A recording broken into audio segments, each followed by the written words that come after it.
A maioria de nós, uma vez ou outra, já se sabotou. Estabelecemos uma meta ou intenção, somos claros ali no que queremos. Mas, na hora H, a gente se sabota. Por que isso acontece, hein? Claro que hoje nós temos um especialista para conversar com a gente, o reprogramador biológico Maurício Valente. Tudo bem, Maurício? Prazer recebê-lo no nosso programa Patrícia, mais uma vez. Prazer é meu, viu? Muito grato pelo convite, muito bom estar aqui. Que bom. Agora me conta uma coisa. Autossabotagem. Muitas pessoas às vezes nem sabem que fazem isso, né? Fazem isso inconscientemente. Elas estão com tudo traçado, planejado. Você já deve ter se sentido assim. Aí, de repente, tá tudo errado, ela não quer, não vai. É autossabotagem. É autossabotagem. O que acontece tecnicamente? Você falou sobre o inconsciente.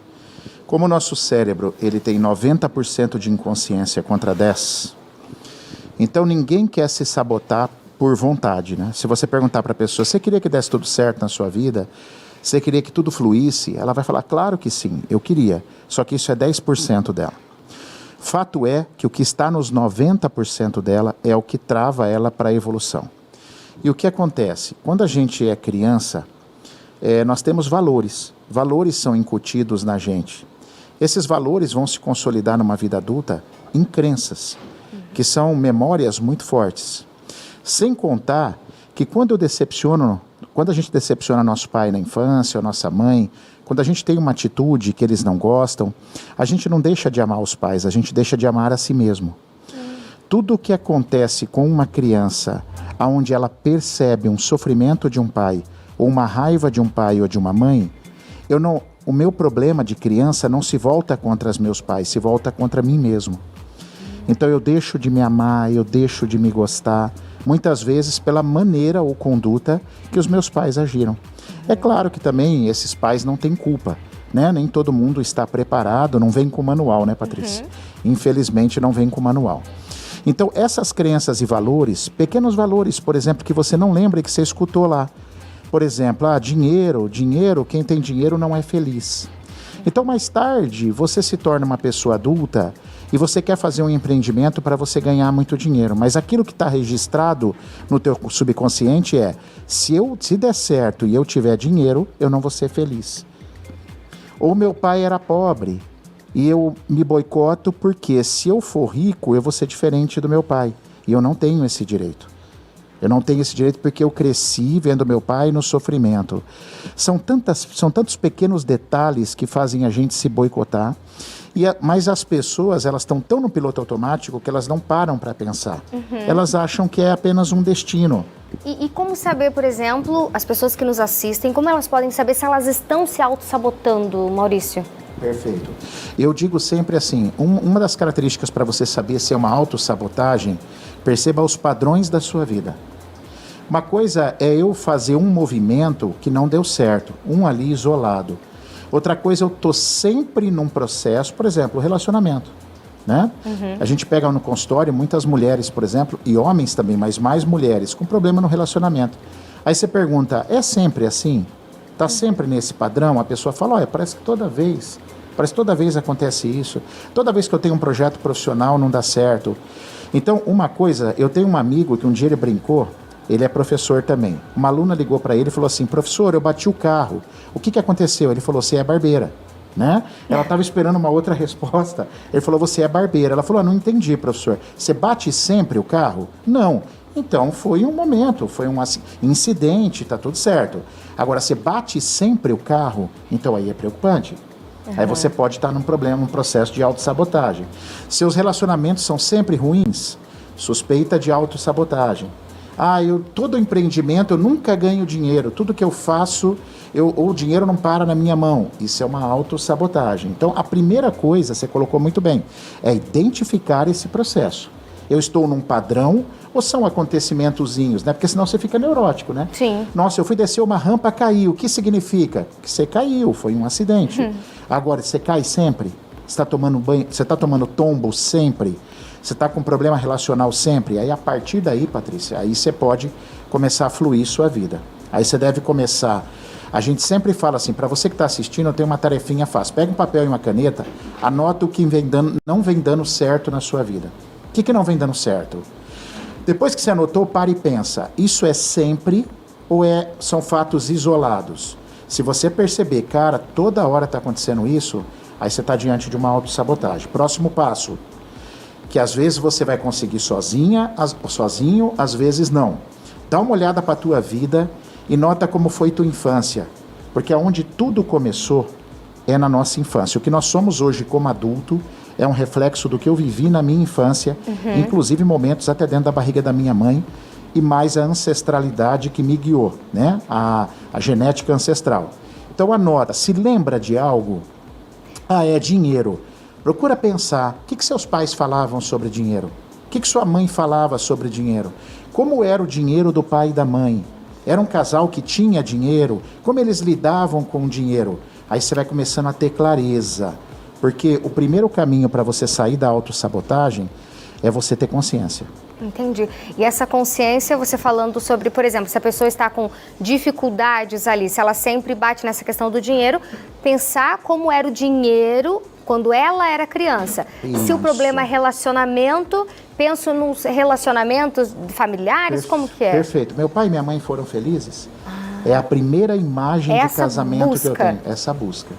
Essa busca é importantíssima, porque aí te traz consciência.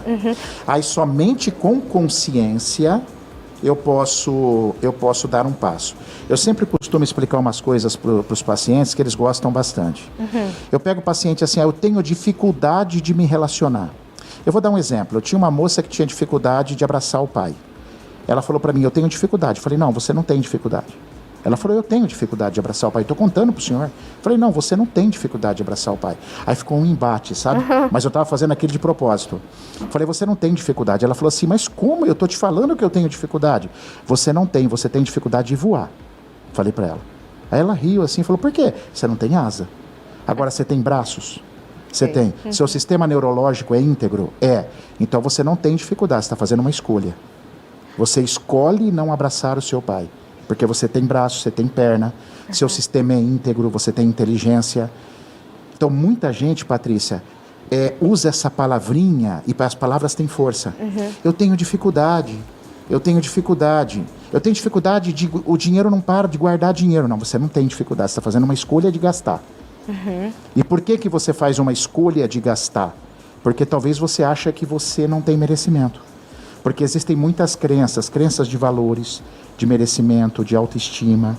Então a gente tem que detectar essas crenças. Por isso que eu falei, às vezes você vai conseguir sozinho, com paciência, olhando para a história da tua família. Às vezes você vai precisar pedir uma ajuda para alguém, para ajudar a identificar essas crenças, e aí trazendo isso para a consciência, treinar você na sua nova escolha. Porque aí eu posso escolher, da mesma forma que eu não escolhi não abraçar meu pai, eu posso escolher. Eu, por exemplo, Patrícia, eu tinha muita dificuldade de lidar com o dinheiro. Até que um dia eu resolvi parar de contar historinha. A gente fala das crenças, que são historinhas, que a gente fica contando pro nosso cérebro, né? As historinhas. Aí eu falei assim, qual é a minha dificuldade? Eu nasci administrador? Não. A minha profissão é administração, economia? Não. Então como é que eu posso fazer para lidar com o dinheiro? Eu vou fazer uma escolha de fazer um curso. Olha só. Aí eu fiz uma escolha de fazer um curso que me ensinou a lidar com o dinheiro. Paralelo a isso, eu tive as minhas curas com os meus pais, aí eu fui buscar raízes. Hoje eu administro bem um dinheiro. Hoje eu consigo fazer aplicações. Por quê? Porque eu aprendi, porque eu não nasci sabendo lidar com dinheiro. Agora, eu vi você falando, por exemplo, dificuldade, que é uma palavrinha que as pessoas acabam colocando nas frases e que talvez não deveriam usar com tanta frequência essa palavra. Tem mais outras palavras que a gente acaba utilizando e que isso causa essa crença lá dentro da gente, que a gente poderia evitar, Maurício? É tudo que te coloca para um quadro que, vamos dizer assim, te limita a uma capacidade muito engrandecedora que o ser humano tem. Eu não posso, eu não consigo. Sabe essas coisas? Eu tenho dificuldade. Eu ensino os pacientes a usar desafiador. Cara, para mim lidar com dinheiro é desafiador. Beleza. Então vamos olhar para esse desafio. Agora, eu não consigo, ou eu tenho dificuldade, não é tudo escolha, Patrícia. A gente toma muitas escolhas por causa desses 90% do inconsciente. Entendi. E aí as coisas não vão para frente.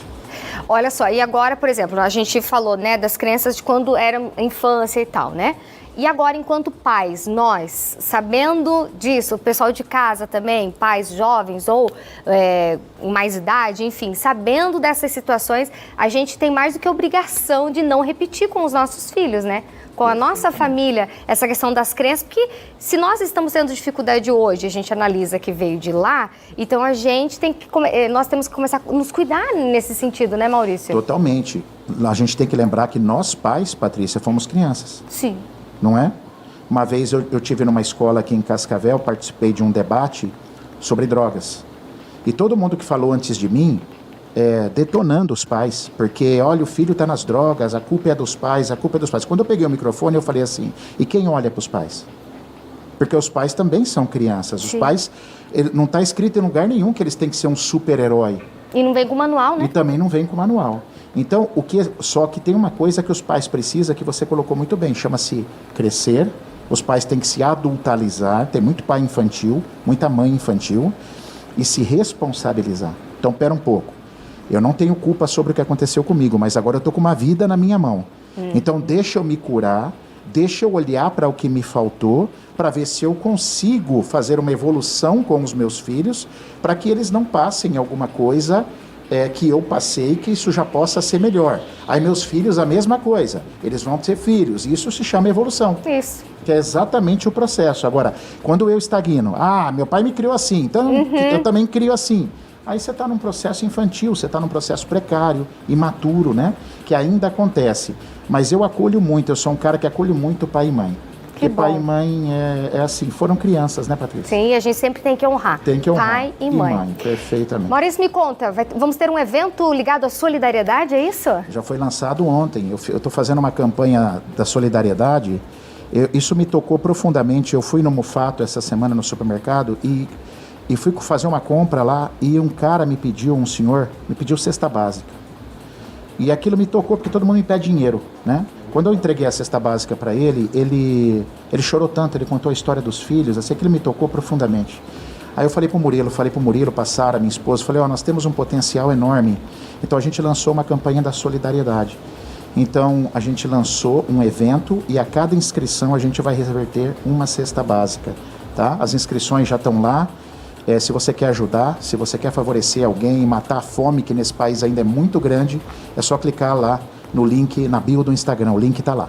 Perfeito, muito obrigada, Maurício. Eu que agradeço, Patrícia. Pela sua presença aqui, pelos seus ensinamentos, é demais, né? Conversar com o Maurício feliz, viu? Muito obrigado. Que bom, até uma próxima, viu? Se Deus quiser, eu aguardo. E prosperidade aí pro seu projeto Solidariedade, que ajude muitas pessoas mesmo, muitas pessoas com fome. Muitas pessoas com fome. Obrigado, Patrícia. Se depender da gente, estamos aí para ajudar também. Sei disso, viu? Muito obrigado. Imagina, conta sempre com a gente.